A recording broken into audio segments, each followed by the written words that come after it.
ये सीटेट 2011 का बाबू, सीटेट 2011 का मैथ है।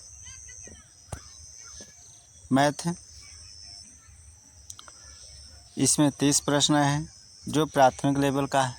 जो 1 से लेकर 5 तक पेपर होते हैं उन प्रश्नों पे हम चर्चा करेंगे इस वीडियो के माध्यम से।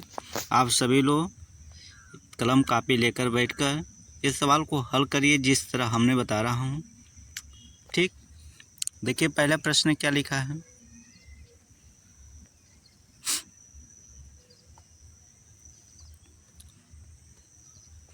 इसमें कह रहा है एक पासे के विपरीत पलकों की संख्या का योगफल 7 होता है।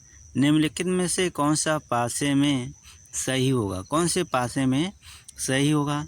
अब ध्यान रखिए, इसमें जैसे हमने क्या कहे 4 3 कितना 7 हुआ, 5 2 कितना हुआ 7 हुआ, और 1 और 6 कितना हुआ 7 हुआ। इसलिए इस प्रश्न का उत्तर हमारा क्या होगा बाबू? बी नंबर होगा। दूसरे प्रश्न पर सभी को ऐड करके दिखाया है यहाँ पर। गणित करने की युक्ति के रूप में सवाल हल करना में शामिल है। क्या शामिल है? तो इस प्रश्न क्रियाकलाप आधारित उपागम हो। क्या है? क्रियाकलाप आधारित उपागम हो। अगला प्रश्न,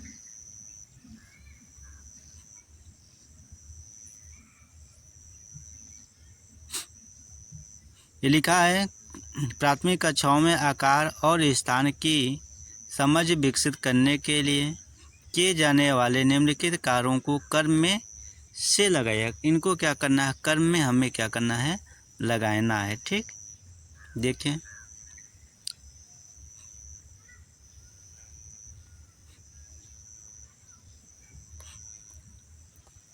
जैसे इस प्रश्न का उत्तर तो हमारा ये नंबर है। बाकी यहाँ पर ध्यान रखना है जो बच्चों को आगे आकार को छांटने चाहिए। जैसे हमने दे दिया उनको कौन गोल है, कौन लंबा है, कौन चौकोर है, तो उनको आकार को छांटने का मौका दीजिए। ठीक, इसलिए पहला प्रश्न ऑप्शन पहला होगा कर्म में। उसके बाद एक आंकड़ा है, इसके बाद 2D आकारों की भुजा और शीर्ष का अवलोकन करने है तो उनकी विशेषताओं का मिलान करना चाहिए। उनकी विशेषताओं को क्या करना चाहिए? मिलान करना चाहिए। उसके बाद क्या करना है आपको? 3D आकारों की भुजाओं शीर्षों को अभिकरण गणना करते हुए उनका वर्णन करना चाहिए। ठीक, उसके बाद आपका बी नंबर आ रहा है 2D आकारों की विशेषताओं और सहज बुद्धि से वर्णन करना चाहिए। इसलिए हमारा इस प्रश्न का उत्तर क्या होगा? ये नंबर होगा।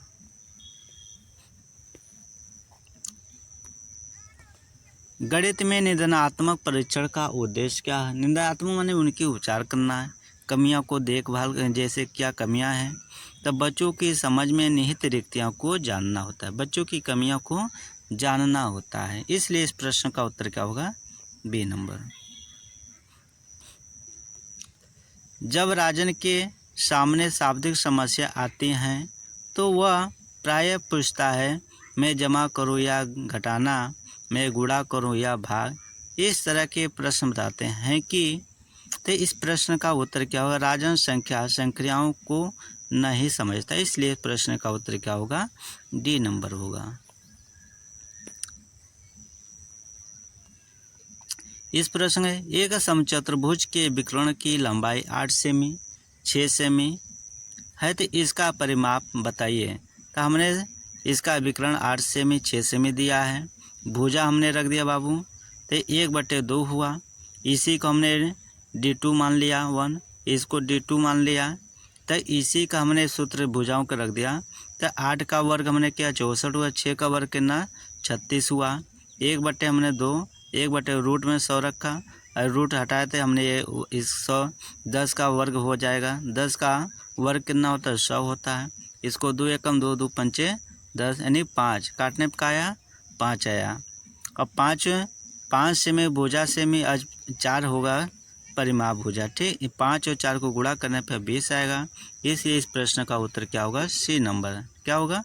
सी नंबर हमारा इस 20 सेमी परिमाप निकल जाएगा।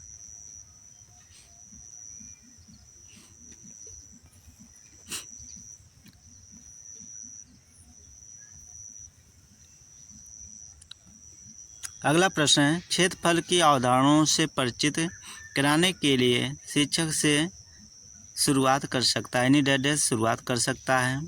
तो क्या करना है, उसके हथेली, पत्ते, पेंसिल, नोटबुक आदि विभिन्न वस्तुओं की सहायता से किसी आकृति के क्षेत्रफल की तुलना करना है। तो इस प्रश्न का उत्तर क्या होगा बाबू? बी नंबर होगा। क्या होगा? बी नंबर होगा।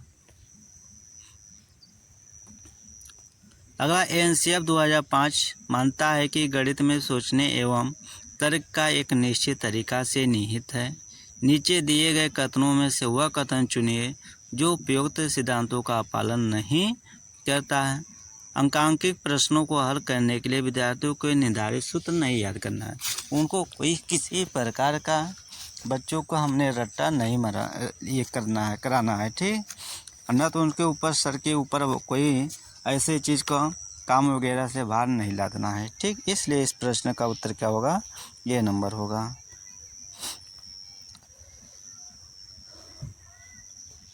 एक शिक्षक कक्षा में जो हमारे बना हुआ आयत पर 1/8 के निरूपित करने के लिए कहता है, निम्नलिखित में से कौन सा निरूपण गलत है? कौन सा इसमें गलत है? तो इसमें हमारा सी नंबर क्या है? गलत है। क्या है? सी नंबर गलत है। देखिए इसमें लिखा है इकाई, दहाई, सैकड़ा, हजार, 10,000, लाख। तो इसको हम पढ़ेंगे बाबू 4,07,928। तो इस प्रश्न का उत्तर क्या होगा हमारा? ये नंबर होगा। बहुत लोग को इकाई दहाई पैसे गिनने के लिए भाई दूसरों को देते हैं। दूसरों को देने से मतलब क्या हो, बच्चों को आप भी बाधा कर सकते हैं। जब आप मजबूत रहेंगे तो बच्चा भी मजबूत होगा। तो इस पे थोड़ा केयर रखिए आप लोग।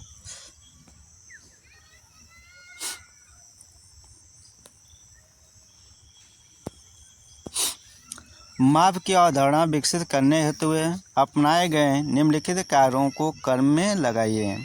इनको क्या करना है? कर्म में लगाइए है, ठीक, लगाना है। देखिए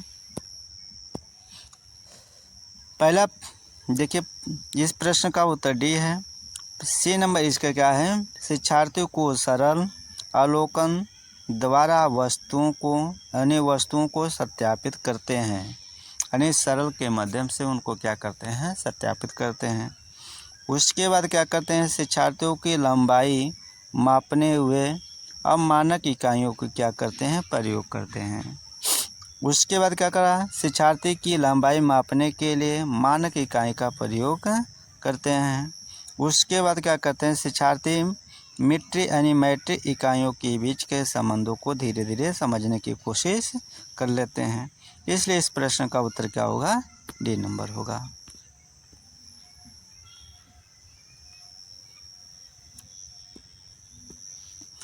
यदि एक ऑपरेटर जो हमारे इस बना हुआ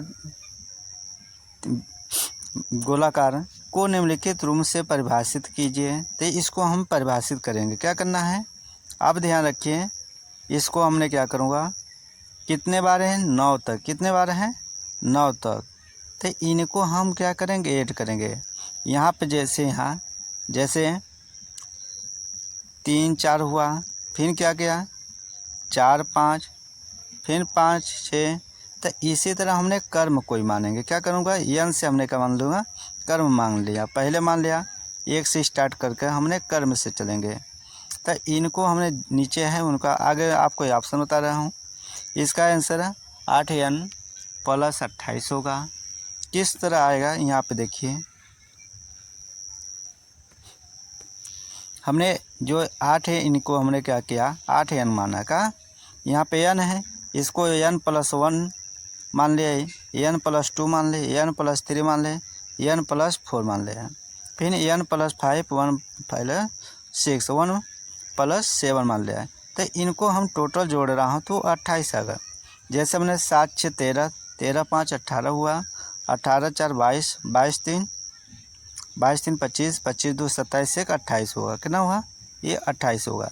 उसी तरह n को हमने 8 बार जोड़ना तो 8n होता है। इसलिए इस प्रश्न का 8n + 28 होगा।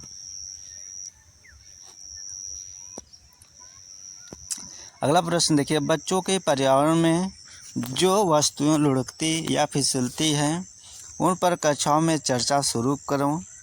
बच्चों को उनके आकार देखने में और यह समझने में कि कैसे कुछ वस्तु लुढ़कती हैं और कुछ फिसलती सहायता करें। देखिए एनसीएम को मतलब इसका देखिए यहाँ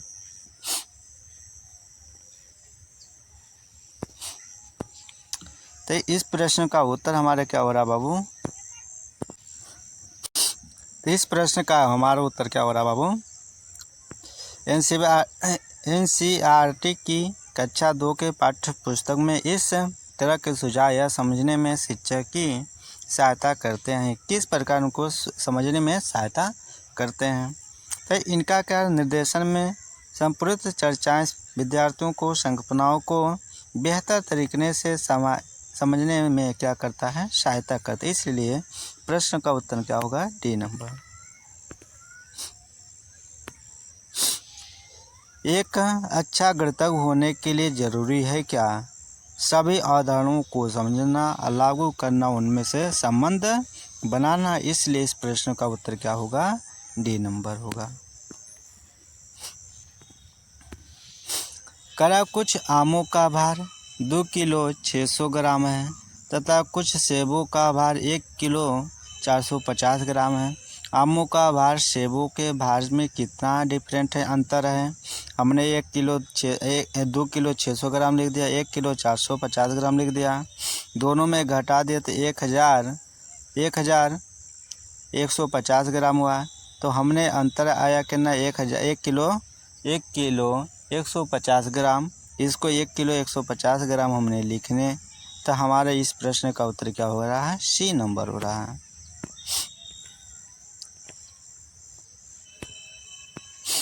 एनसीईआरटी की कक्षा 4 की गणित पाठ्य पुस्तक को पाठों में इस तरह के शीर्षक हैं।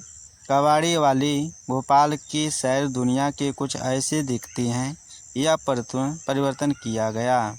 तो इस प्रश्न का उत्तर क्या होगा? दैनिक जीवन में जोड़ने हुए उन्हें रोचक बनाने के लिए। इस प्रश्न का उत्तर क्या हो रहा है बाबू? D number. क्या हो रहा है? D number.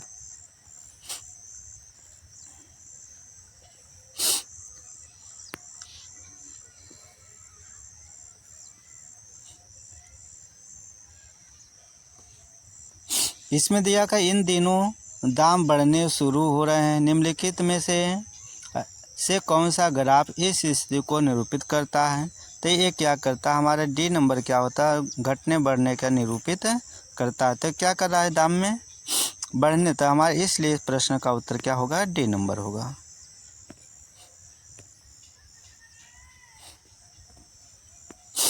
अगला प्रश्न, भिन्नों की तुलना पढ़ाते समय जिसमें अंश समान है जैसे 3/5 और 3/5 रोहित की प्रतिक्रिया थी। चूँकि अंश समान है और 5/4 से बड़ा है अतः 3/7 3/5 से बड़ा है। यह बताता है कि रोहित तुल्य भिन्नों की अवधारणाओं को नहीं जान पाता है। इसलिए प्रश्न का उत्तर क्या होगा? डी नंबर होगा। भिन्नों की अवधारणाओं से परिचित करने के लिए एक शिक्षक शुरुआत करता है। तो क्या करता है? उनके आसपास की वस्तुओं विभिन्न भागों की पहचान करना, विभिन्न अंशों की पहचान करना। इसलिए इस प्रश्न का उत्तर क्या हो रहा है बाबू? ए नंबर होगा। क्या होना होगा? इस प्रश्न का उत्तर ए नंबर होगा।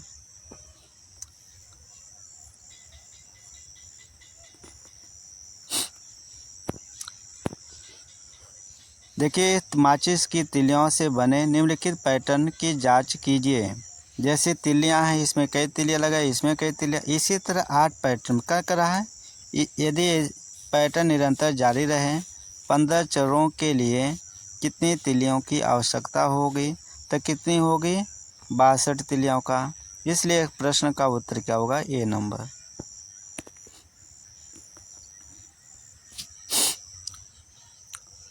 एक आयत की लंबाई यल है और उसकी चौड़ाई लंबाई इसके आधी 1/2 मान लीजिए। इस आयत की परिमाप क्या होगा? यदि उसकी लंबाई दुगुनी कर दिया जाए एवं उसकी चौड़ाई को समान रख रखा जाए। तो इस प्रश्न का उत्तर के देखिए कैसे लगाया जाए बाबू। मने आयत की लंबाई l, चौड़ाई l/2 हो गया। आयत की नई लंबाई 2l हुआ। परिमाप क्या है, हमने इसका परिमाप रखे 2 और 2l हमारा है, इसको l/2 आधा कर लिया। अब ध्यान रखिए, इसको हमने क्या किया, ये 2 दूनी 4, 2 दूनी 4 हो गया और ये 4 से 2 ये संख्या काट दिया तो ये बच्चा कितना 1। तो 4 में 1 जोड़ेंगे तो कितना होगा बाबू 5 होगा। 4 में 1 जोड़ेंगे तो कितना होगा 5l होगा। इसलिए इस आंसर का क्या होगा सी नंबर।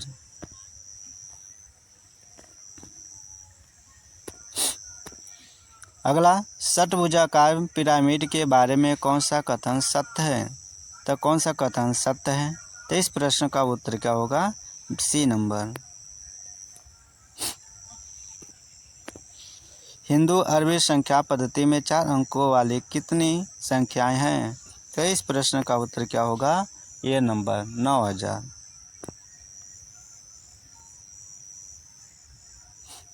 ये आपका डायग्राम में बना हुआ है कि इकाई 3/4 हों तो 1 सहित 1/3 क्या होगी। तो यहाँ पे इनको सॉल्यूशन करें भाई, हल करेंगे।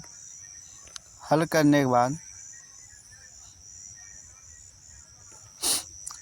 इसको थोड़ा गड़बड़ी हो गया है इस प्रश्न के लिए, माफ़ करिएगा आप लोग। इस प्रश्न के देखिए 55 संख्या 49 यानी 49,532 को सन्निकट हजाराहा मान क्या होगा, यानी 1000 के पूछा है।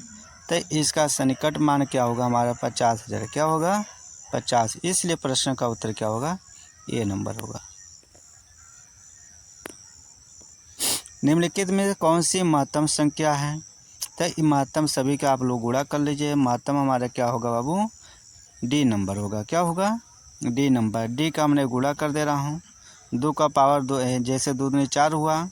4 का हमने पावर है 4, इसको हमने 4 चौक 16, 16 दूना 16 का वर्ग कितना होगा 256 होता है। तो इसलिए महत्तम हमारा संख्या क्या होगा डी नंबर होगा।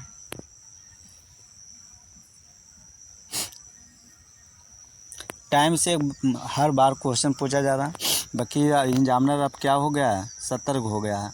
हर क्वेश्चन को अलग टाइप पलट रहा है, क्योंकि बच्चे भी चालाक हो गए, एग्जामिनर भी चालाक हो गया है। ठीक, क्योंकि यही बार बार करता था।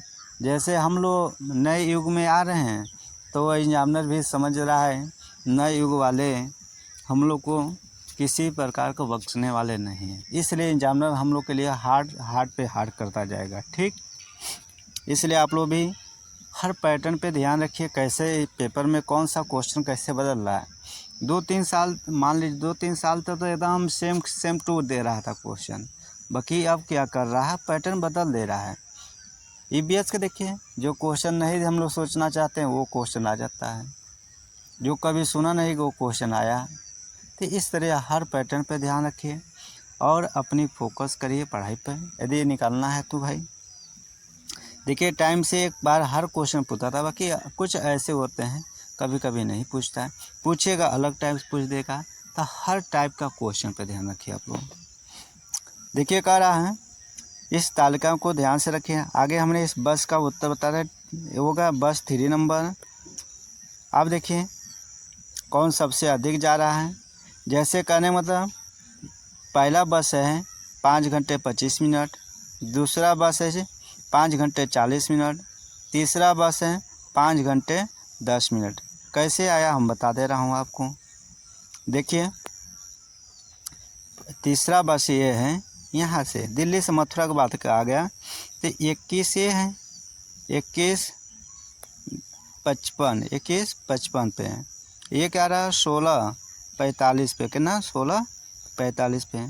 इसको घटाइए 5 में 5 0, इसको घटाएंगे हम पे 5 में से 4 गया तो 1 है। फिर क्या करूँ एक हाथ से दूंगा 21, मान लीजिए ऐसे 11 में से 6 गया तो 5, तो 5 घंटे 10 मिनट। तब सबसे पहले कौन बता रहा है बस वो पहुंचा रहा है, तो क्या तीसरा बस। ठीक, इसलिए प्रश्न का उत्तर डी नंबर होगा।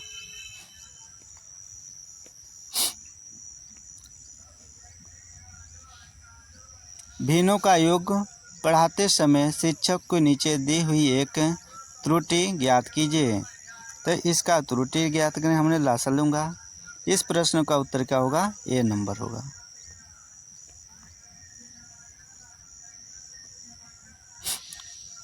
विकास 56 विद्यार्थियों की कक्षा को गणित पढ़ाता है। उसका विश्वास यह है कि यदि परीक्षा के तुरंत बाद प्रतिपुष्टि फीडबैक दी जाए तो वह प्रभावित होती है। वह 10 बच्चों की एक छोटी कक्षा परीक्षा आयोजन करता है। प्रभावी तरीके से प्रतिपुष्टि फीडबैक देने का सबसे अच्छा तरीका कौन सा है? तो इस प्रश्न का ये देखिए जवाब कैसे हो।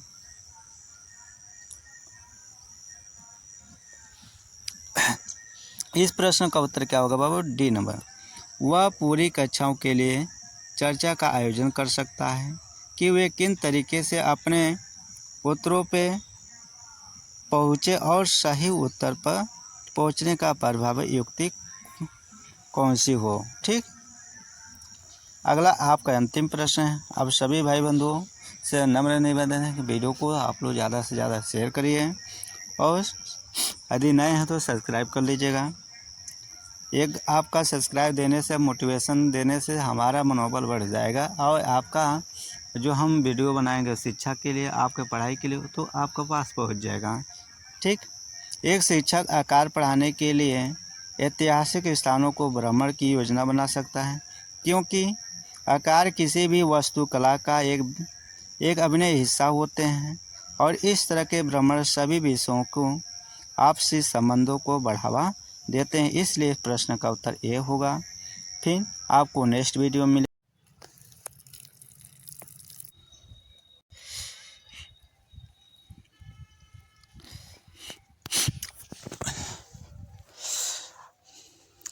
सीटेट 2012 का प्रश्न जो हमारा गणित का है, जो प्राइमरी लेवल का है, उन प्रश्नों पर चर्चा किया जाएगा। आप सभी जितने नए छात्र हैं वो इस चैनल के माध्यम से जो वीडियो देख रहे हैं वो चैनल को सब्सक्राइब करके और लाइक कर लीजिएगा। चलिए प्रश्न में चर्चा कर रहे हैं।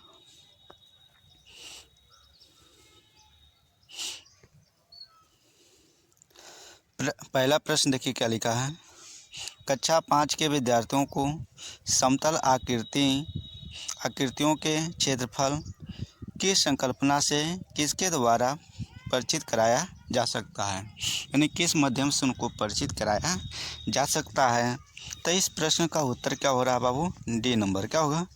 विभिन्न वस्तुओं जैसी हथेली, पत्ती। देखिए कक्षा 11 का सेम वही यहाँ पे मिल गया। जब इससे आप जुड़े रहेंगे, कक्षा उठाइएगा 11 में जो पेपर आया 2011 में, सेम वही चीज़ यहाँ पे पूछा। विभिन्न वस्तुओं जैसे हथेली, पत्ती, पेंसिल आदि की सहायता से किसी भी आकृति में क्षेत्रफल के मापन हो। अब ध्यान रखिए, जब 2011 का मैंने प्रश्न पर चर्चा किया था, सेम यही आकृति के बेस पे पूछा प्रश्न था। इसलिए आप लोग जितना है प्रीवियस ईयर पर ध्यान रखें। गणित में गणना करने संबंधी कौशलों को किसके द्वारा बढ़ाया जा सकता है? तो किसके द्वारा बढ़ाया जा सकता है? तो कक्षा में अभ्यास हेतु क्रियाशील गतिविधियों का आयोजन करके। ठीक, इस प्रश्न का उत्तर हमारा क्या होगा? B number. अगला प्रश्न है, कक्षा 3 के विद्यार्थियों की लंबाई की विभिन्न इकाइयों को पढ़ाने के लिए शिक्षक निम्नलिखित सामग्री कक्षा में ले जाएगा। तो क्या ले जाएगा? विभिन्न लंबाई और इकाइयों वाले रूलर, यानी फुट्टा नापने वाली, छड़ नापने वाली पट्टी, जो वस्तुकार द्वारा प्रयोग में लाई जाती है। इस प्रकार के ये वस्तुओं को सामग्री ले जाएंगे।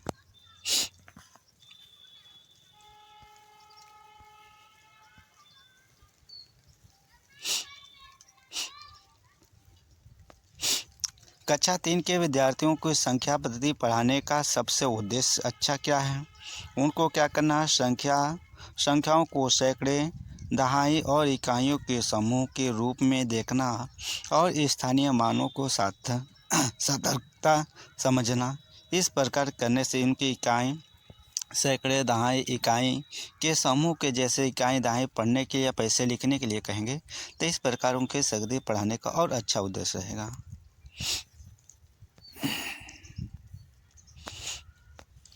सबसे उपयुक्त व्यूह रचना किसका प्रयोग धनराशि के योग की कुशलता को आत्मसात करने के लिए किया जा सकता है? तो किसके लिए किया जा सकता है? भूमिका निर्वाह रोल प्ले होता है, भूमिका रोल प्ले होता है। एक शिक्षक आधार और स्थानीय मान की संकल्पना का विकास करते समय कक्षा में निम्नलिखित पहेली का प्रयोग करता है। मैं कक्षा 8 दहाइयों और 4 इकाइयों से कम हूँ। इस गतिविधि का उद्देश्य क्या है? यानी आधार उसका क्या है? 10 और स्थानीय मान की संकल्पना को दृढ़ करना चाहता है। इस प्रश्न का उत्तर क्या होगा? ए नंबर होगा।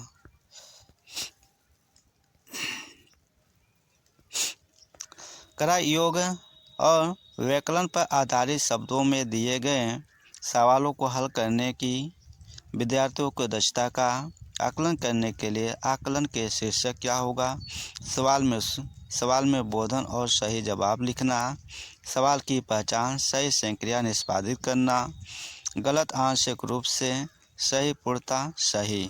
तो इस प्रश्न का वो सवाल का बोधन निष्पादित की जाने वाली संक्रिया की पहचान में नहीं पहचान, क्या उनकी समस्या का पहचान। इसलिए प्रश्न का उत्तर हमारा क्या होगा? डी नंबर होगा। क्या होगा? D number. आगे देख लिया जाएगा भाई, सही है कि गलत बोला? सही है। क्या है? सेम टू कॉपी 2011 का पेपर इसमें मैच कर रहा है, आप लोग केयर करिएगा, ठीक। जो इस मानचित्र के बना हुआ चित्र में करा, इस पद्धति के द्वारा सुश्री रीना ने क्या प्रदर्शित करना चाह रहे हैं? ये करना चाह रहे हैं संकल्पात्मक ज्ञान और समस्या समाधान पर ज़्यादा बल दे रही हैं और तथा प्रक्रमणशील ज्ञान पर कम दे रही हैं। इसलिए प्रश्न का उत्तर हमारा क्या होगा? डी नंबर होगा।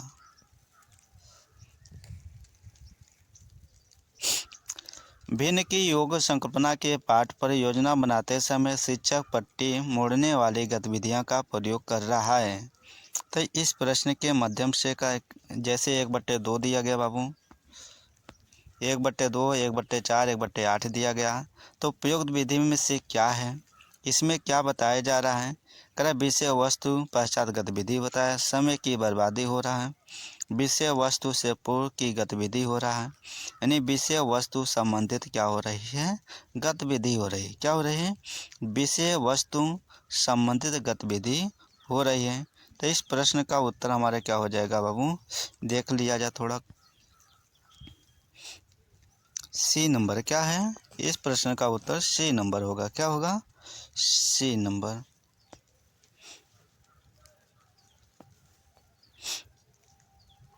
नहीं, ये तो हो गया था दूसरा, ये नीचे वाला ये हो गया। इसका प्रश्न का उत्तर सी नंबर होगा। क्या होगा? विषय वस्तु से पूर्व गतिविधि हो रहा। हमने थोड़ा यहाँ डाउट किया, बाकी यहाँ पूर्व है, पहले की बातें कर रहा है, तो यहाँ पे ये हमारे इस प्रश्न का उत्तर सी नंबर होगा।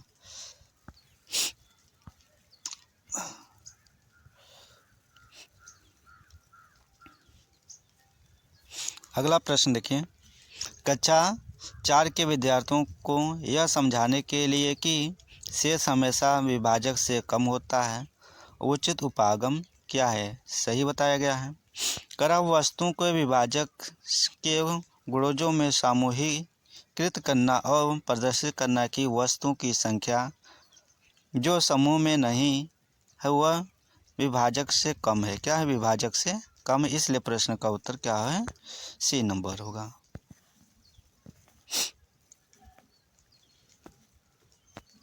दी गई आकृति के समान आकार के 5 वर्गों से मिलकर बने हैं।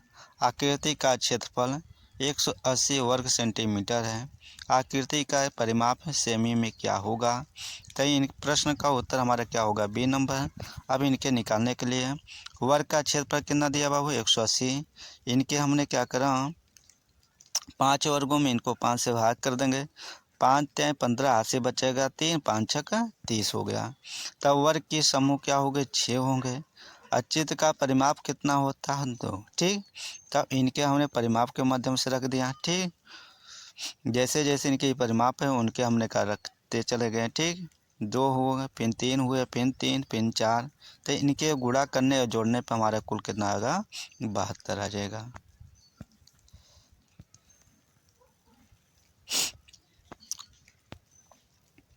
अगला देखिए प्रश्न क्या लिखा है।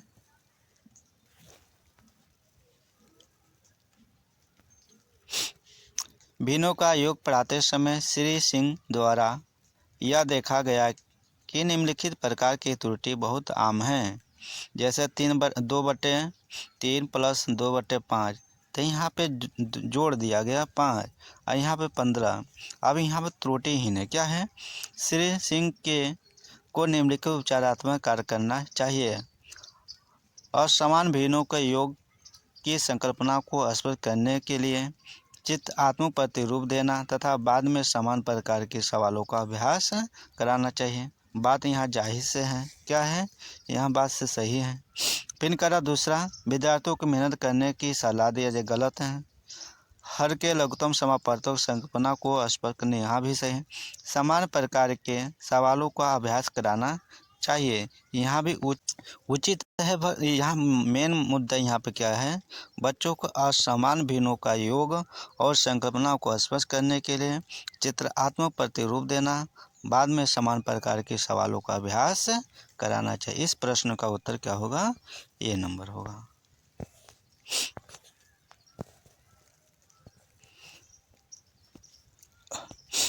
एक ठोस जैसे कि आकृति में दिखाया गया है घनीय ब्लॉक से बना है। इसकी प्रत्येक भुजा 1 सेमी है। ब्लॉकों की संख्या क्या है? तो ब्लॉकों की संख्या क्या है हमारा? 60 है। क्या है? 60 है। देखिए इनको निकालने के लिए जैसे इनके घन जैसे जैसे बने उनको इसी तरह मान रख के गुणा कर लीजिएगा। ठीक,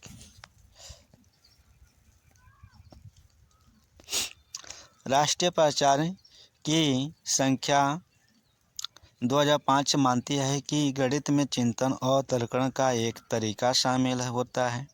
इस दृष्टिकोण को किसके द्वारा प्राप्त किया जा सकता है? तो किसके द्वारा प्राप्त किया जा सकता है बाबू? खोजबीन उपागम का प्रयोग करना, हस्तचालकों का प्रयोग करना, संकल्पनाओं के वास्तविक जीवन में जोड़ना। इस प्रश्न का उत्तर क्या होगा? ए नंबर होगा। अगला प्रश्न देखिए, लिखा है रिजुल एक गति संवेदी शिक्षार्थी है। उसकी शिक्षिका सुश्री नेहा उसकी अधगम शैली को समझती हैं। उसकी गुणन की संकल्पना को स्पष्ट करने के लिए उन्हें निम्नलिखित में से किस व्यूह रचना का चयन करना चाहिए? तो किस प्रकार की करनी चाहिए? पहला, सभी पहाड़ों को याद करना, गलत। 2 से 3 यदि गुणों को प्राप्त करने के लिए 2 भिन्न रंग वाले मोती को धागे का प्रयोग करना चाहिए, ये भी हमारे आश्रम गलत है। आगे देखा जाए तो इसमें क्या है? प्रश्न का उत्तर की जवाब आ रहा बाबू हमारा डी नंबर होगा। क्या होगा? D number.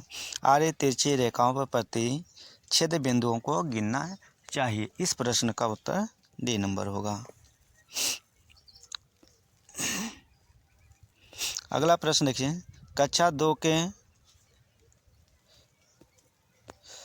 2 के अबेकस का प्रयोग डैश में विद्यार्थी की सहायता नहीं करता है। कौन सा नहीं करता है?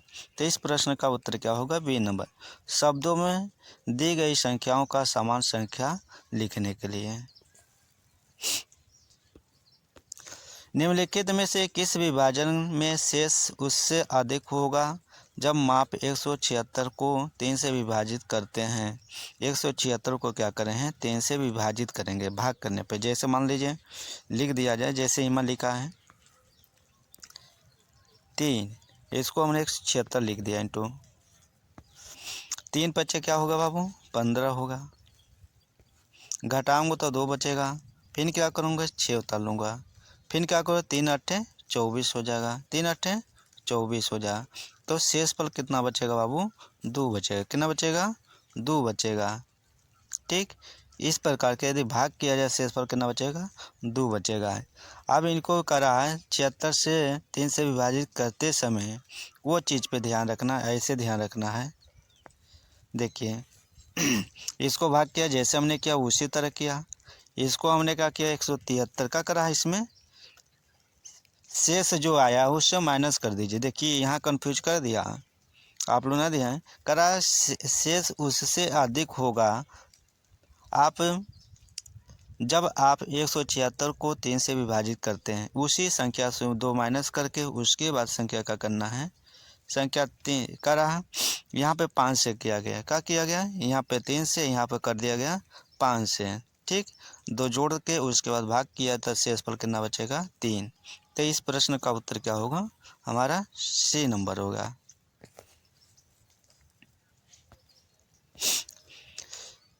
पाँच 500 सेमी प्लस 50 मीटर प्लस 5 किमी।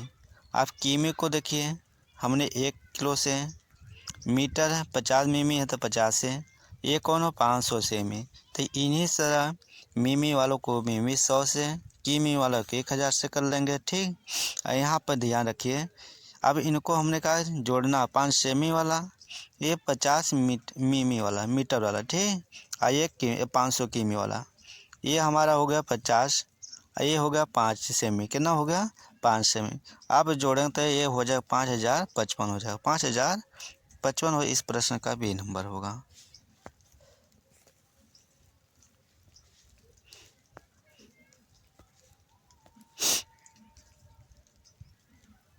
अगला प्रश्न, पैटर्न की पहचान करना और उन्हें पूरा करना प्राथमिक स्तर पर गणित की प्रचार का एक अनिवार्य हिस्सा है, क्योंकि इस प्रश्न का उत्तर सी बन रहा है। यह विद्यार्थियों में सृजनात्मक को बढ़ावा देता है और संख्याओं तथा संक्रियाओं की विशेषताओं को समझने में उनकी सहायता करता है। इसलिए प्रश्न का उत्तर हमारा क्या होगा सी नंबर होगा।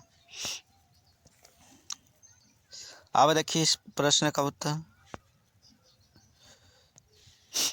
करा, इसमें 6 के स्थानीय मानों का योगफल, 6 के स्थानीय मानों का योगफल। जैसे यहाँ 6 है, यहाँ पे 6 लिख लीजिए, यहाँ पे 6 है, यहाँ पे हमने 6 लिख दिया, और उसके बाद क्या करना हूँ 2 जीरो लगा दे रहा हूँ।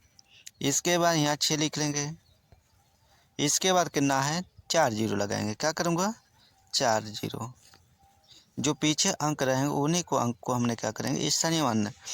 अब इनको जोड़िए भाई, जैसे यहाँ 6 है 4 जीरो हमने लगा दिया, इसके बाद हमने 6 यहाँ लिखूँगा, दूसरा में है 0 0 6 होगा।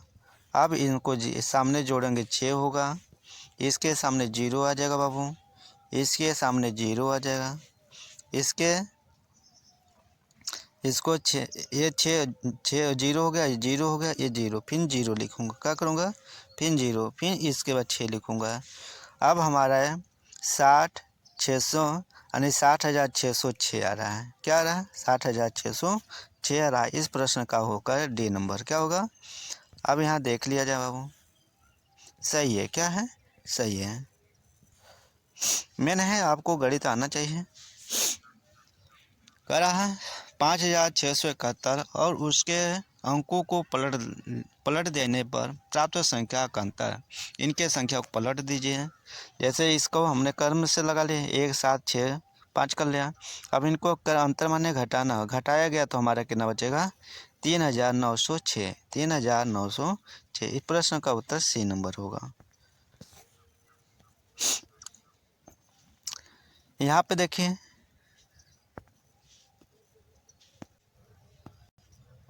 जैसे नीचे करा 1 का गुणा करने पे ना हुआ, 11 का गुणा करने पे ना हुआ, और इसको गुणा करने पे 1 हुआ। अब ध्यान रखिए इसमें कितने हैं 5 अंक है, कितने हैं 5 अंक हैं। इसमें कितने हैं 3 अंक है, कितना है 3 है। अब ध्यान इसका जैसे हमने किया 1 2 3 4 कितने यानी 3 अंक, तो ये ऐसे हमने पहाड़ा पढ़ूंगा जैसे यहाँ 1 2 3 4 5 है, कितना है 5 तक। तो हमने क्या करूँगा 1 2 3 4 5 हो गया, क्या हुआ 5 हुआ। फिर इन्हीं के उल्टा जाइए, ये 5 छोड़कर उल्टा जाइए। तो हमने क्या किया 4 3 2 3 2 1। अब इसमें मैच करिए, देखिए कोई मिल रहा है, एक मिला, यहाँ पे मिला 1 मिला 2 मिला 3 मिला 4 मिला 5 मिला 4 मिला 3 मिला 2 मिला 1। तो हमने इस प्रकार का हमने किया। जैसे हमने नहीं समझ पा रहे हैं, जैसे इसमें 2 है 1 2 लिख लिया, फिर उसी का ये हमने क्या कर लिया 1 2 होगा 1 ले लिया पीछे से, क्या करिए 1 है। तो नहीं आ रहा तो आप गुणा करिएगा भाई। हमें तो थोड़ा ट्रिक के माध्यम से समझ में आया तो हमने इसको डी कर लिया, क्या प्रश्न का उत्तर। नहीं तो ऐसे गुणा कर लीजिएगा, गुणा करने पर हमारे ये संख्या प्राप्त हो जाएगा। ठीक,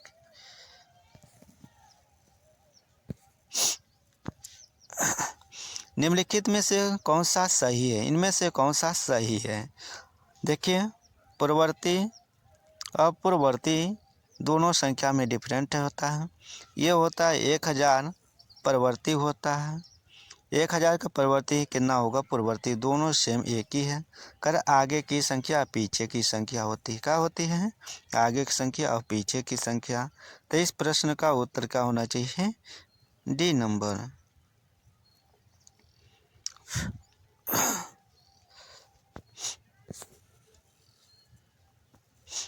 अगला प्रश्न देखें, एक दुकान में 239 रुपये 39 खिलौने हैं। एक दुकानदार में के अंदर 239 खिलौने हैं। 70 और खिलौने लाए गए, उनमें से 152 बिक गए। 70 और खिलौने लाए गए जिनमें से क्या 152 बिक गए। बचे हुए खिलौने की संख्या थी क्या।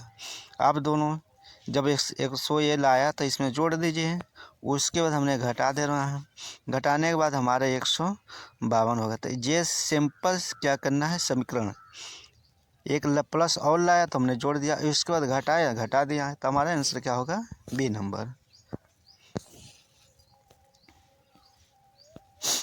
एक पेंसिल का मूल्य 2.5 रुपया है, क्या है 2.5 रुपया है। अमित 1.5 दर्जन, एक दर्जन में 12 होता है, 6 आधा दर्जन 18 हो गए, कितना हो गए 18 हो गए। 18 को हमने 2.5 से गुणा करा तो 45 रुपया हुआ, कितना हुआ 45 रुपया हुआ। ठीक, और दुकानदार को 100 रुपये का एक नोट दिया, हमने 100 रुपये उसको क्या कर दिया नोट दे दिया। उससे हमें कितने रुपये वापस करे गए, 100 में से 45 खा जाए तो कितना बचेगा बाबू 55 रुपया, कितना बचेगा 55 रुपया। आप लोग सवाल हम बता रहे हैं, मज़ा आएगा। और थोड़ा आप हमारे मज़े के लिए इस चैनल को सब्सक्राइब कर लीजिएगा। यदि लाइक आएगा तो आप थोड़ा पसंद करके क्या करें थोड़ा लाइक कर ले भाई। यदि सगे संबंधी दोस्तों हों उनको पास शेयर कर दीजिए। ठीक, बांटने से ज्ञान होता है, ये नहीं बांटने छुपा कर रखने से कुछ। अरे आज छुपाएंगे एक दिन बांटेंगे, इसलिए कोई चीज़ छुपा कर रखा जाता है। आप करा 3759 प्लस 9573 के गुणनफल में दहाई का अंक और इकाई का अंक का योगफल। अब कह रहा है इकाई का अंक और दहाई का अंक का कर रहा है योगफल। अब इनके हमने क्या करा गुणा कर लिया, क्या कर लिया गुणा करने पर हमारी संख्या ये प्राप्त होगा। अब इकाई अंक हमारा 7 है बाबू, और दहाई अंक 0 है। अब दोनों को हमने पूछा इकाई दहाई का अंक, हमने जोड़ेंगे तो कितना आएगा 7 ही आएगा, कितना आएगा 7। इस प्रश्न का उत्तर क्या हो गया डी नंबर। देखिए कितना मज़े का है सवाल, आप थोड़ा लाइक कर लीजिएगा भाई। हर चैप्टर का हम वीडियो आपको मिलेगा, बाकी आप हमारे चैनल पे बने रहेंगे तो। आप देखिए 2:58 PM से 4 घंटे 59 मिनट पहले क्या समय था। अब देखिए 2:58 PM था। अब फिर करा 14 माने 12 4 घंटे ना, तो इसी में क्या करना है, इसको हमने 12 माना, क्या करा 12 में 2 जोड़ा 14 हुआ। 14 यानी 14 मान लीजिए 14 घंटे 58 मिनट। ठीक, उसी तरह इनको हमने क्या किया 4 घंटे 59 मिनट। तो इन दोनों में से हमने माइनस करेंगे, ऐसे लिख के होगा 14 माइनस 58, 9 माइनस 59। ठीक, अभी इनमें से हमने माइनस करेंगे। ध्यान रखिएगा, जब इनमें से संख्या को हमने क्या किया, एक माइनस किया 18 हुआ। 18 में से हमने 9 खाए देंगे बाबू, तो 9 बचेगा। अब ध्यान रखिए, एक हासिल दे रहा हूँ यहाँ पे 14 हुआ। 14 में से 5 खा जाएंगे, कितना बचेगा, 14 में से 5 खा जाए तो कितना बचेगा, 9 ही बचेगा। क्या बचेगा, 9 ही। देखिए थोड़ा घटाने में गलती हो रहा था, हमने यहाँ लिखा थोड़ा मिस्टेक कर दिया। 14 घंटे 58 मिनट ये लिख दिया। फिर क्या करा, इसमें से 4 घटाएंगे, क्या करूँगा 4 घंटे 59 मिनट। इनको घटाने के लिए हमने जब यहाँ से लूँगा तो 1 घंटा पूरा जाएगा। जब 1 घंटा यहाँ पूरा जा रहा है तो हमने 60 में क्या कर दिया, 58 जोड़ दिया। क्या जोड़ दिया, 58। तो हम इनमें हम जोड़े थे कितना, 6 5 11, 118 हुआ। 118 में से 59 हमने घटाऊँगा बाबू, एक हासिल देंगे। 18 में से 9 गया तो कितना बचा, 9। यहाँ 9 लिख लीजिए घटाने पर। ठीक, अब यहाँ बचा 10, 10 में से 5 गया तो 5, यानी 1 घंटा पूरा लिया जाता है। क्या किया जाता है, हमने 1 ले रहा था तो यही गलती हुआ, 1 पूरा लिया जाता है। अब यहाँ बचा संख्या कितना हमारा, इसके जगह 13 बचा। कितना बचा, 13 में से हमने क्या किया, 4 खा गया तो 9 बचा। कितना बचा, 9 घंटा, यानी इसको 9 मानेंगे, 9 बजकर 59 मिनट, 9 बजकर 59 मिनट मान लीजिए। ठीक, तो कितने समय पर पहुँचेगा, 9 घंटे 9 बज के 59 मिनट पे एम पे पहुँच जाएगा। ठीक, समय लगेगा उसका।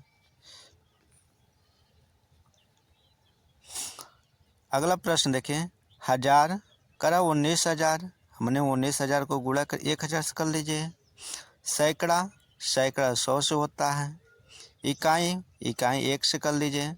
टोटल गुणा करने के बाद इनको क्या करा, बराबर में क्या करा है, बराबर में जोड़ कर हमने क्या हो गया, 20,919, 20,919 हो जाएगा। 15 आपका CDP रहेगा, मान लो साइकोलॉजी से रहेगा रिलेटेड, और 15 क्वेश्चन आपका मैथ से रहेगा। ठीक, लिखा 56 75 67 56 7 को 567 से विभाजित किया जाए तो भागफल क्या होगा। भागफल यदि भाग किया जाएगा तो बाबू हमारा इस प्रश्न का क्या होगा। तो इस प्रश्न में देखिए थोड़ा कटिंग कर लिया गया। क्या किया, कटिंग कर लिया गया। जब हमने क्या किया, डबल संख्या उतारते हैं 0 बढ़ाते हैं, वही डबल संख्या यहाँ पे बढ़ाया है। यही आप ध्यान नहीं रखेंगे तो ये गलती हो सकता है, इसलिए प्रश्न का उत्तर क्या होगा, बी नंबर होगा।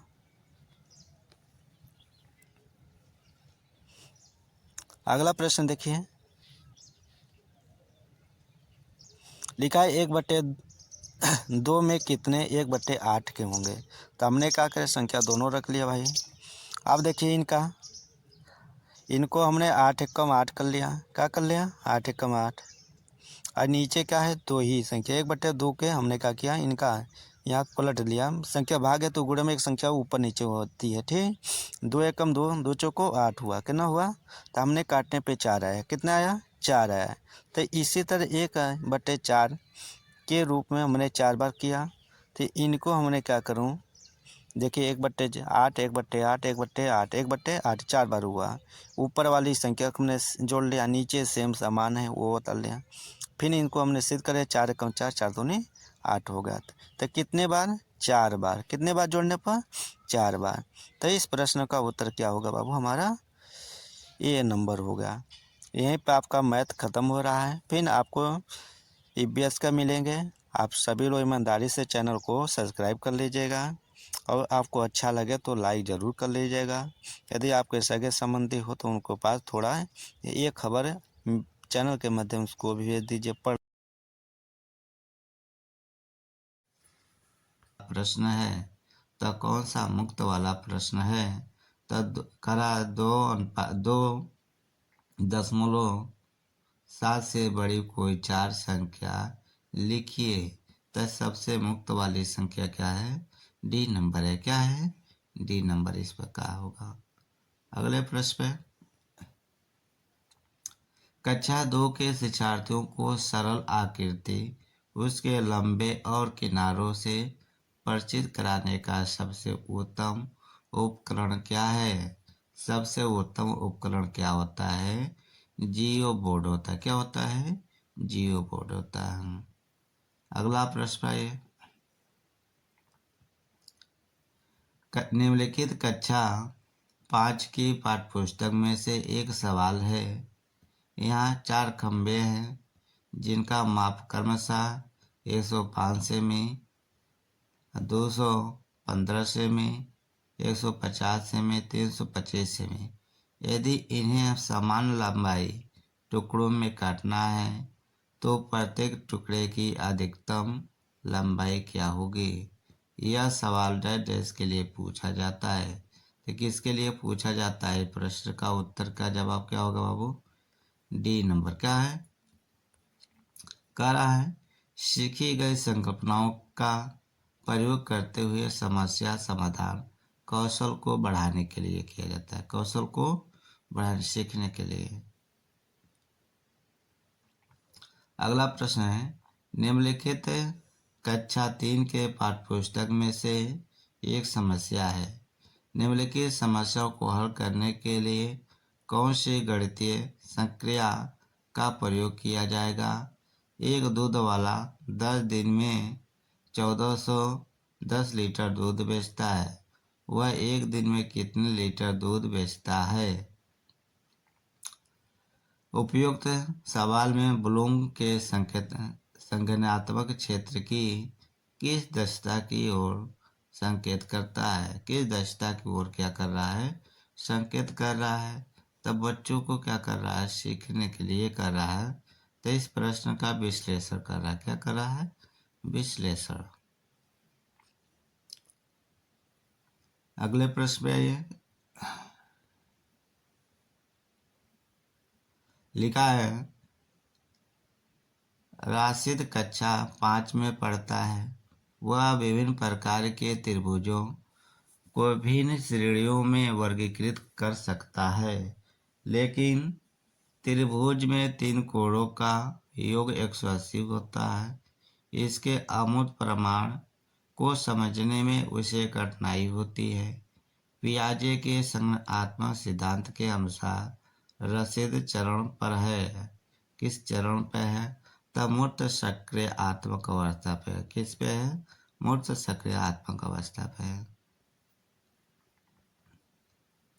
अगला प्रश्न, राष्ट्रीय प्रचार की रूपरेखा 2005 के अनुसार गणितीय शिक्षा का मुख्य उद्देश्य बच्चे की गणितीयकरण की क्षमताओं का विकास करना और स्कूली गणित का सीमित लक्ष्य है। लाभप्रद क्षमताओं को विकसित या गणितीकरण बच्चे की क्षमताओं का विकास करने की ओर संकेत करता है। तो इस प्रश्न का उत्तर का जवाब हमारे क्या होगा बाबू? ए नंबर होगा। क्या होगा? पूर्ण धारणाओं को उनके तार्किक निष्कर्ष का अनुशीलन करने और अमूर्तन का संचालन करने के लिए गणितीय रूप में चिंतन और तर्क के बच्चे के संसाधनों का विकास करने में होता है। अगले प्रश्न, एक अच्छी पाठ्यपुस्तक की विशेषताएं हैं। एक अच्छे पाठ्यपुस्तक की विशेषताएं क्या होते हैं? उनमें कठोर अभ्यास देने के लिए बहुत सारे अभ्यास होनी चाहिए और स्थितियों के माध्यम से सभी संकल्पनाओं का परिचय दिया जाना चाहिए। तो इस प्रश्न का उत्तर क्या होगा बाबू? हमारा ए और बी होगा, क्या होगा, ए और बी। इस प्रश्न का उत्तर बी नंबर होगा, क्या होगा, बी नंबर।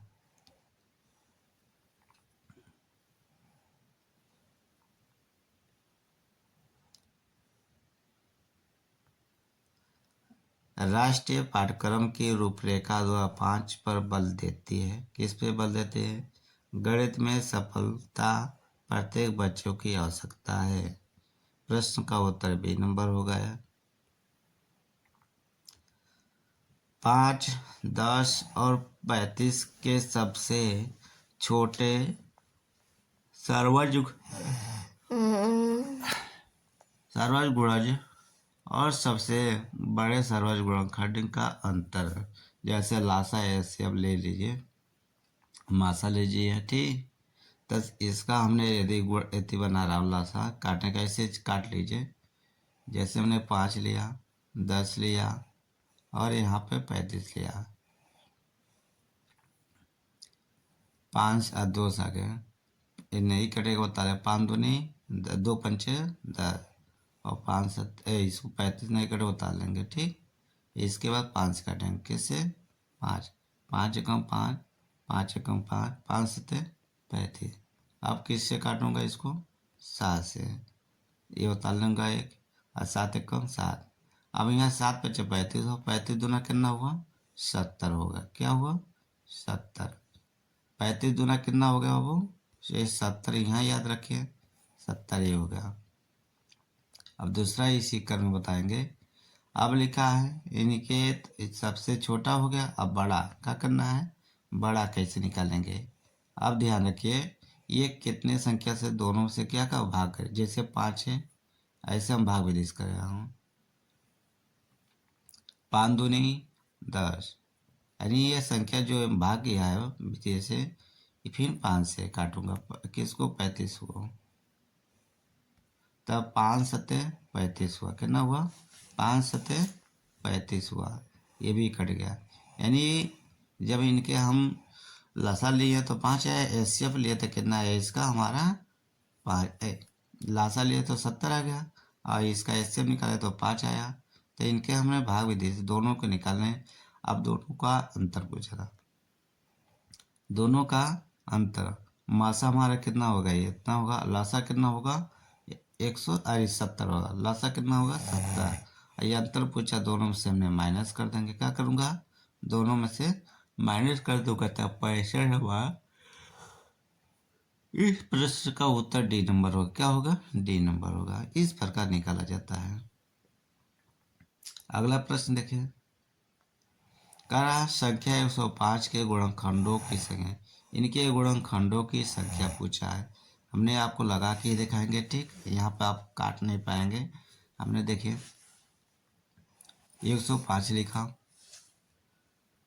इसको काटे, आगे 3 से छोटी संख्या से काटा जाता है, 3 लिखा, 3 पचे 3 तरीका 9, एक हाथ से यहाँ हो जाएगा, 3 पचे 15 हो जाएगा। फिर इसको क्या करूँगा 5 से, 5 सत्ते 35, फिर क्या करूँगा 7 से, 7 एक 7 हो जाएगा। इस प्रकार इनको हम काटा जाता है, ठीक। अब देखिए 3 कितने बार है, 3 कितने बार, एक बार, इनको एक पाव लगे। 5 कितना है, एक बार है, यहाँ एक पाव लगेंगे। 7 कितना है, एक बार पावर लगाएंगे। जब इनके एक बार पावर लगा दिया गया, ठीक, सभी पर। अब ध्यान, इनके गुणनखंडों की संख्या करना है। जैसे इनके पावर लगाया तो एक इन्हीं को का क्या है, एक एक पावर को जोड़ा गया। जैसे यहाँ पे एक पावर है, इन्हीं को क्या कर रहा है, एक एक कम एक एक गुणा होगा, ठीक, एक ही आएगा। फिर इनके क्या करूँ, गुणे में, एक का पावर पे फिर गुणा करूँगा, एक गुणे एक ही आएगा, प्लस में लिखूँगा। फिर क्या करूँगा, यहाँ गुणे लगाऊंगा, फिर क्या करूँगा, एक प्लस एक रखूँगा। इसी प्रकार इनको करना है। एक एक कितना, 2 हुआ, एक एक कितना हुआ, 2 हुआ, एक एक कितना हुआ, 2। फिर इनको गुणा करें, 2 दूनी 4, 4 दूनी 8, तक कितने होंगे, गुणनखंडों की संख्या कितनी होगी बाबू, 8 होगा, कितना होगा, 8 होगा। तो इस प्रश्न का उत्तर क्या होगा, 8, ये नंबर होगा, क्या होगा, ए नंबर होगा। गुणनखंडों की संख्या क्या होगा? 8 होगा। अगले प्रश्न में देखिए, यदि समय अब 2:17 PM है तो अब से ठीक 11 घंटे और 59 के 50 समय क्या होगा? दोनों को क्या करना है, समय को क्या करना है, जोड़ने के बाद 24 इसमें क्या करना है। यहाँ पर हमने क्या करूँगा, पश्चात बाद के, ठीक। तो दोनों को घंटे के जोड़ लीजिए। जैसे यहाँ 9 7 16 हुआ, ठीक। फिर क्या करना है, 16 हुआ। और फिर यहाँ ये संख्या क्या है, 5 कितना होगा, 5 और 1 6 होगा। कितना होगा, 6 हुआ। यहाँ रखे 6 में 1 बचा है तो जोड़ेंगे तो कितना होगा, 61। क्या होगा, 61। यहाँ के 1 लिखे, फिर यहाँ से बचा कितना, 6। कितना बचा, 6। फिर यहाँ ध्यान रखिएगा 9 और 2 कितना हुआ, 11 हुआ। कितना हुआ, 11 हुआ। 11 में फिर क्या करूँगा, इस 11 में 6 जोड़ूंगा, 17 हुआ। कितना हुआ, 17 हुआ। अब 17 यहाँ पे हो गया। कितना हो गया, 17। यहाँ पे जैसे हमारे संख्या 11 था, यहाँ पे कितना 2 है। 9 और 2 कितना जोड़ेंगे तो कितना होगा, सॉरी 11 और 2 जोड़े 13 हुआ। अब यहाँ एक जोड़ लिख दिया था, यहाँ 60 बचा। 60 मतलब 1 घंटा हुआ। तो यहाँ पे जोड़ेंगे तो 14 हो जाए। कितना होगा, तब 12 बजता है। 1 बजेगा तो हमारा कितना होगा बाबू, 1 बजेगा तो 13 होगा। और 2 बजे यानी 14 बजेगा तो 2 बजेगा। 14 बजेगा तो क्या होगा, 2 बजेगा था। तो यही 1 घंटा इसमें ऐड करना है, ठीक। तो ये हो जाएगा हमारा 2:16 AM होगा, ठीक। यहाँ पर हमने 60 जोड़ा, 60 नहीं, हमने घंटे जोड़ेंगे। क्या करूँगा, घंटे का। मिनट में घंटा घंटा जोड़ेंगे। इसलिए प्रश्न का उत्तर क्या होगा, डी नंबर होगा। अगले प्रश्न में 3.5 समकोणों में डिग्रियां की संख्या 3.5। अब कह रहा 3 समकोणों की डिग्रियों की संख्या का समकोण कितना है, 90 अंश होता है। अब 90 को 3.5 इनको कर दीजिए। गुणा करने पर हमारा कितना 227 हो जाता है। 3×9 = 27, 0 लगा दें। अब इसके 1/2 कर लीजिए। क्या करेंगे, 1/2, तो ये 45 हो जाए। कितना होगा, आगे हमने 3 कोणों निकाले, फिर आधा निकाल लिया। तो इनका हमने जब किया 2 एकम 2, 2 चौको 8, 1 हाथ से 2 पंचे 10 हो जाएगा, ठीक। 45। अब 3.5 समकोणों को हमने जोड़ दूंगा तो 315 हो जाएगा। कितना होगा, 315।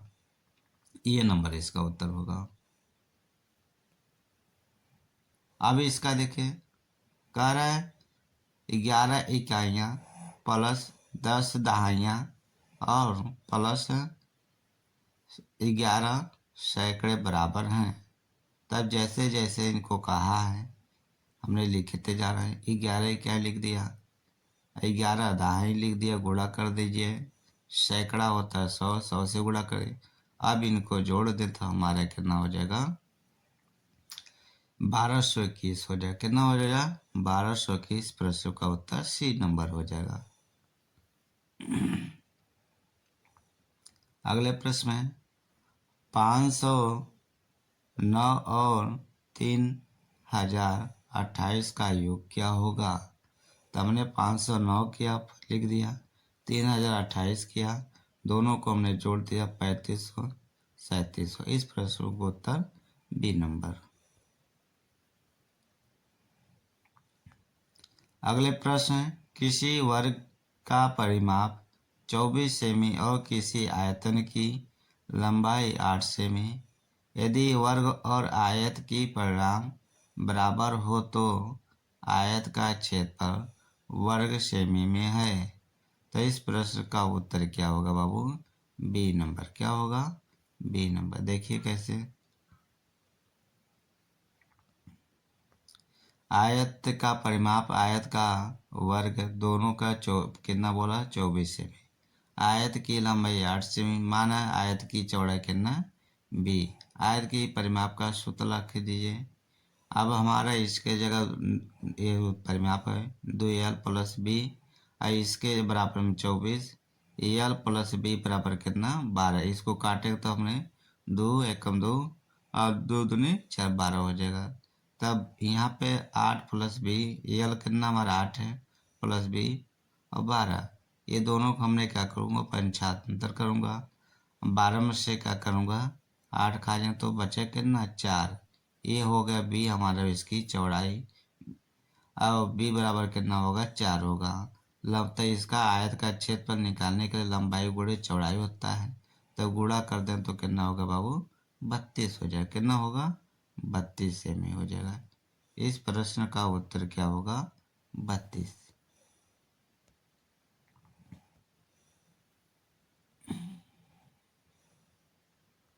अगला प्रश्न लिखा है, संख्या 12, 34, 5 में 3 के स्थानीय मान तथा अंकित मान में अंतर। इसके 3 का स्थानीय मान यहाँ देखिए, ये 300, जितने अंक पीछे रहे वो लगा देते हैं 0, और इसी के मान में क्या करा? अंकित मान का अंतर। यदि इनको हम घटा दें, एक ले जाएंगे 10 होगा, 10 में से 3 खाएंगे तो 7 बचेगा, यहाँ 9 बचा, 9 उतार लेंगे, यहाँ पे कितना? 2, तो 297 हो जाएगा। कितना हो जाएगा? 297। इस प्रश्न का उत्तर होगा, क्या होगा? 297। अगले प्रश्न में, निम्न से कौन सा सही नहीं है? इनमें से कौन सा सही नहीं है? तो इस प्रश्न का उत्तर क्या होगा बाबू? डी नंबर नहीं है। क्या है? कितना है? 56.7 किलोग्राम। तो इसका एक गलत है, इसका इसके आगे और 0 होना चाहिए। ठीक, तो इस प्रश्न का उत्तर क्या है? गलत है। 1000 से हमने गुणा करे तभी इसको मान गलत हो जाएगा, इसलिए यहाँ पर सही नहीं है। अगले प्रश्न है, नदी में एक नाव की चाल 20 किमी प्रति घंटा और एक दूसरी नाव की चाल 23 किमी प्रति घंटा है। यह दोनों नाव एक ही दिशा में एक स्थान से एक समय पर चलती हैं। 3.5 घंटे पश्चात उनके बीच की दूरी क्या हो गई? 3.5 घंटे के बाद उनके बीच की दूरी क्या होगी? पहले नाव की चाल कितना? 20, और दूसरे नाव की चाल कितना हो गया? 23 है। कितना है? 23।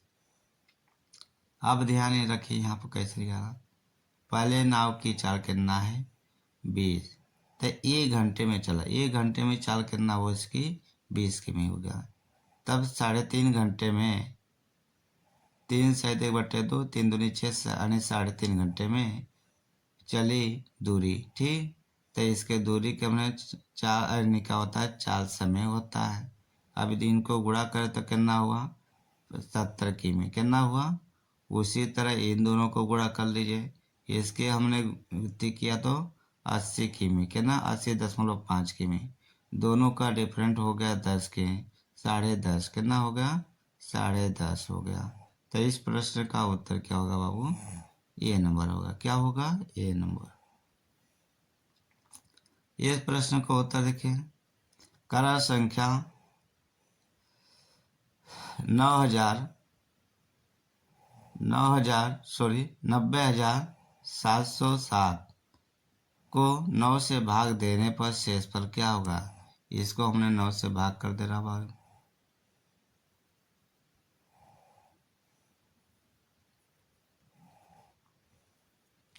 अब 9, इसको 0 है भाई, हमने क्या 9 दाम कर लीजिए, क्या करेंगे? 9 दाम 90 कर लीजिए, या 9 एकम करते तभी वही बात पड़ता, 0 बढ़ाते हैं। अब यहाँ 70 है, कितना है? 70 उतार लीजिए, अब 0 यहाँ बढ़ा दीजिए, क्या करेंगे? 0। फिर 9 7 63 कर दीजिए, घटाने पर हमारा 7 बचेगा। कितना बचेगा? 7। ये 0 उतार ही लिया हूँ, यहाँ पे कितना है? 7, यहाँ पे 7 उतारे हैं। फिर क्या क्या? 9 8 72, कितना होगा? 9 8 72 होगा। अब इसको घटाएंगे तो बाबू कितना बचेगा 5। अब क्या पूछा है, भाग देने पर शेष पर कितना बचेगा 5। इस प्रश्न का उत्तर ए नंबर होगा। क्या होगा, ए नंबर होगा। ठीक, अगले प्रश्न पे आते हैं।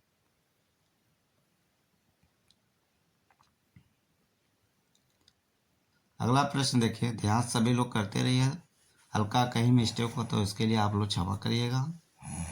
एक ताजा मछली को सुखाने पर उसका भार 1/3 रह जाता है। सुनीता 1500 किलो ताजा मछली और 25 रुपये प्रति किलो के भाव से खरीदकर उनको सुखाकर 80 रुपये प्रति किलो के भाव पर बेच देती है। इस प्रकार वह कमाती है क्या। जैसे देखिए 15 किलोग्राम, ठीक, यानी 1 किलो 500 ग्राम का 1/3 भाग, ठीक, 1/3 भाग, इसको काट दीजिए, 3 एकम 3, 3 पचे 15, तो 500 ग्राम का हुआ 500 ग्राम। फिर कह रहा है 1500 ग्राम किलो मछली को कितने रुपए में बेची, 25 रुपये में। कितने, 25। इनको हम गुणा कर दे रहा हूँ, क्या गुणा करेंगे, गुणा करने पर हमारा कितना होगा 37,500 होगा। कितना होगा 37,500। फिर कह रहे 500 किलोग्राम मछली का करना 80 रुपये में, तो इससे हम गुणा कर दें तो 40,000 हुआ। यदि ये दोनों को घटा दे तो हमारा कितना लाभ होगा 2500 होगा। कितना होगा 2500 हमारा लाभ होगा। ठीक, इस प्रश्न का उत्तर क्या होगा, बी नंबर होगा।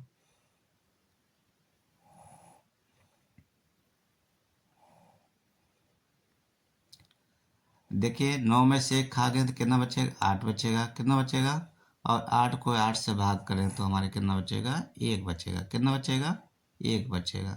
उसी तरह इसको कहा, यदि हमें इनमें से घटा दें, 54 है, 54 में से हमने क्या कर दूँ 6 खा जाऊँ तो कितना बचेगा 48। कितना बचेगा 48। ऐसे रखिए, जैसे 98, 76, 98, 76 हो गया। और यहाँ पे हम 54 लिखकर आपको घटा दे रहा हूँ। 14, 14 में से 6 गया तो 8 बचा है, यहाँ 4, ये कितना बचा 48। कितना बचेगा 48। अब कह रहा है इसको क्या कितना से 8 से भाग कर दीजिए। कितना से 8 से भाग कर दे रहा हूँ। 8 एकम 8 होगा, 8 एकम 8, यहाँ 8 लिखेंगे बाबू, ये 8 है, ध्यान रखिए। घटा 9 में 60 गया तो 1 बचेगा, यहाँ पे 8 उतार लूँगा का 8। फिर क्या करूँगा 8 दूनी 16, 8 दूनी 16। इसको घटाने पर हमारा कितना बचा 2। कितना बचा 2। फिर 7 उतार लूँगा। फिर क्या है 3 8 24 होगा, यहाँ पे लिख दे रहा हूँ 1 2 3, 3 8 24 होगा। कितना 3 8 24। घटाने पे हमारे कितना बचा 3, यहाँ 6 बचा। कितना 6 बता लीजिए, क्या 6। फिर क्या करेंगे 4 8 8 चौको 32, 8 चौको 32 होगा, यहाँ 32 लिखे। घटाने पर हमारा कितना बचेगा बाबू 4 बचेगा। कितना बचेगा 4 बचेगा। फिर ये 4 उतार लूँगा, यहाँ 4। फिर क्या करूँगा 8 पंचे 40 होगा, 8 पंचे 40, 8 छः 48 होगा। यानी इसका कितना होगा 12 34, 12 34, और कितना होगा 12 34, यहाँ 56 होगा। क्या होगा 12 34 56 होगा। 12 34 भाग करने पे आप लोग कर लीजिएगा, यहाँ पर हमने करके दिखा दिया 12 34 56। इस प्रश्न का उत्तर सी नंबर होगा। क्या होगा सी नंबर। अगला प्रश्न है, एक बोतल में 750 मिली जूस भरा जाता है और ऐसी 5 बोतलों को एक कार्टन में पैक किया जाता है। 450 लीटर जूस के लिए आवश्यक कार्टनों की संख्या क्या है। इनको देखिए जितना भरा जा रहा है, क्या करा 450 जूस बोतलों की संख्या है। ठीक, आई इसमें कितना है 750। ठीक, ये दोनों को हमने क्या करूँगा बोतलों की संख्या निकालने के लिए, यदि हमें इनको 0 से 0 काट दे रहा हूँ तो ये 6 बार में क्या हो जाएगा, डिवाइड हो जाएगा, क्या हो जाए 6 बार में कट जाएगा, 6 बार में ये कट जाए तो 600 बोतल हो जाए। कितना होगा 600 बोतल। तो एक कार्टन में बोतल 6 होंगे, तो आता कार्टनों की संख्या पूछा है 6 कम 6 6 दाह में 100, तो 100 होंगे। कितने होंगे 100 बोतल होंगे कार्टनों की। अगला प्रश्न है, किसी आयताकार बक्से की अतिरिक्त लंबाई, चौड़ाई और ऊंचाई क्रमशः 4 सेमी, 3 सेमी, 2 सेमी है और 86-64 सेंटीमीटर घनों को पैक करने के लिए ऐसे कितने बक्सों की आवश्यकता है। ऐसे कितने बक्सों की आवश्यकता है। तो 3 चौको 12, 12 में 24, इसको डिवाइड करेंगे यानी भाग करेंगे तो हमारा कितना आएगा 261 आएगा। कितना आएगा 261 आएगा। खुद आप लोग थोड़ा काटिए पीटिएगा। 15 नंबर आपको CDP से रहेगा, 15 नंबर सवाल रहेंगे पेपर में। यहाँ पे 1/3 के समतुल भिन्न लिखिए। कक्षा 4 के शिक्षार्थियों से पूछा गया सवाल डैश डैश की ओर संकेत करता है। तो इस प्रश्न का उत्तर क्या होगा बी, निम्न स्तरीय मांग कार्य, क्योंकि इसमें केवल प्रक्रमणीय कौशलों की आवश्यकता होती है।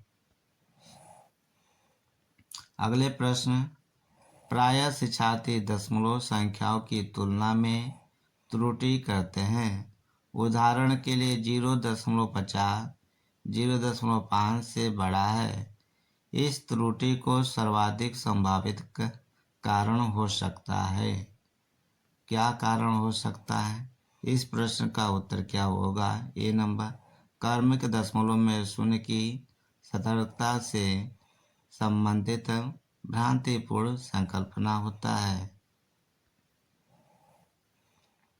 अगले प्रश्न, एक शिक्षक शिक्षार्थियों को दैनिक जीवन में गणित का अनुप्रयोग विषय के साथ गणितीय जर्नल पत्रिका तैयार करने के लिए बढ़ावा देता है। यह गतिविधि है क्या, यह गतिविधि क्या कहलाती है। गणितीय संकल्पनाओं और उनके अनुप्रयोग में संबंध बैठाने और अपने ज्ञान तथा विचारों को साझा करने में शिक्षार्थियों की सहायता करना होता है। ठीक, अगला प्रश्न है, वेन हीले के ज्यामिति विचार के स्तर के अनुसार 5 स्तर है।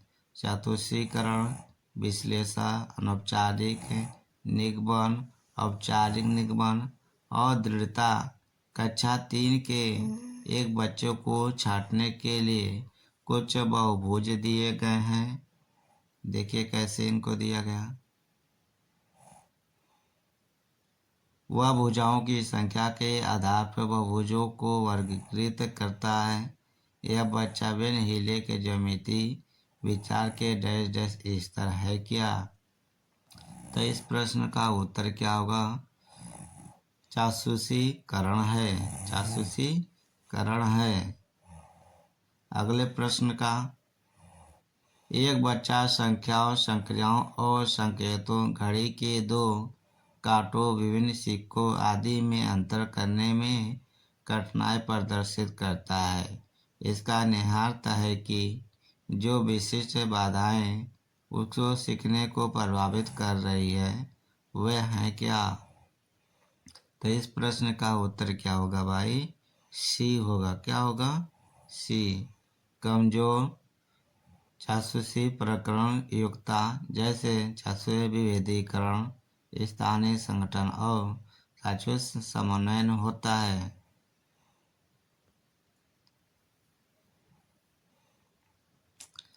राष्ट्रीय प्रचार की रूपरेखा 2005 के अधिगम रचनावादी उपागम पर बल देती है, क्योंकि वह डैश पर केंद्रित है। किस पे केंद्रित है बाबू? तो इस प्रश्न का उत्तर क्या होगा? D number. गतिविधियों में शामिल करते हुए शिक्षार्थियों को सक्रिय भागीदारिता से होती है। अगले प्रश्न आपका अंतिम प्रश्न है, ठीक। ये बना हुआ डायग्राम, इसी के डायग्राम के माध्यम से प्रदर्शित किया गया।